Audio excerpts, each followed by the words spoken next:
I love dogs. I get the stupidest grin on my face when I get to pet one. My dream pet is a golden retriever or like some hypoallergenic cat that doesn't look like a meat bag.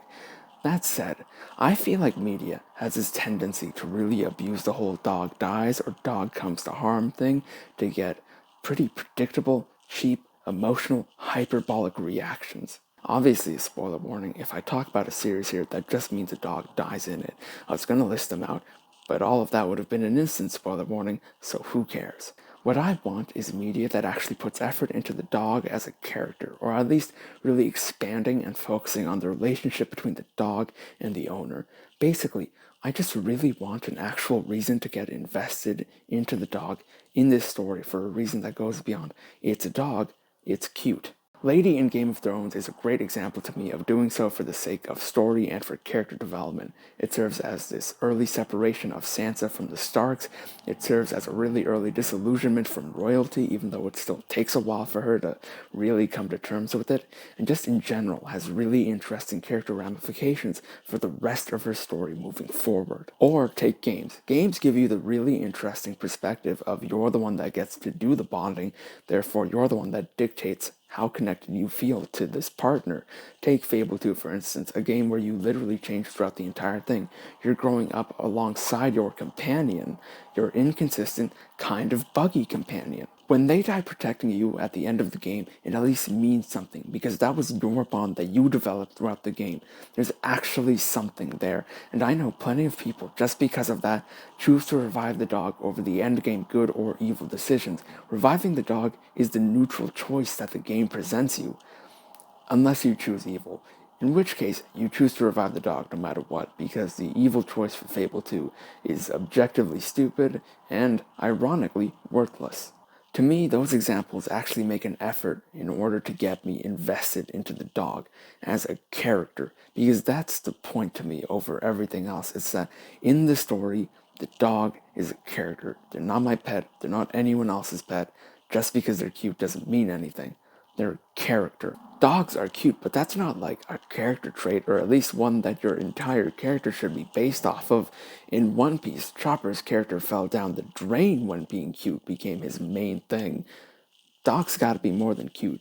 Anyone has to be more than cute. If they're gonna die, being cute isn't gonna make me cry about it. In stories, there has to be a reason. There has to be writing done towards that character for me to care about anything that happens to them at any point, four-legged or not. If Airbud got put down in the final movie, I'd feel something. And you know what? I'd go as far to say that they're the assholes if their only aim in killing a dog is to get some sort of cheap, easy emotional reaction out of you. You can't just have me kill a dog and then hear the dog's name get yelled out and then expect me to immediately feel like the worst human being in the world over doing so, you know? That dog was coming to get me. Those things can be kind of savage, alright? If it's coming to get me, it's gonna get got. And I know that that's not like the main point of what The Last of Us 2 was trying to do, and that it's part of a larger message that it was trying to say, but I'm gonna use it as an example anyway. Not be totally heartless over it. I get it if someone has a dog as a pet, or they just have like a general trigger over dogs dying. If you do, I'd highly recommend doesthedogdie.com, which is great for trigger warnings for people that need it.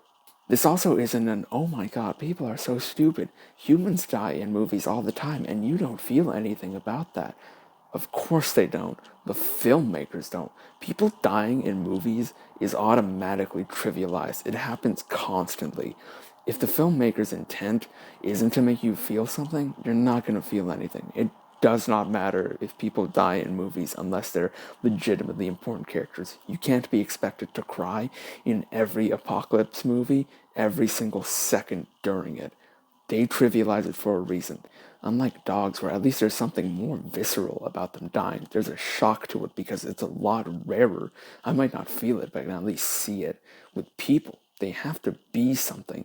Whether you're crying over the death of them, or at least over the grief that everyone else feels, there has to be something written into it for you to actually care.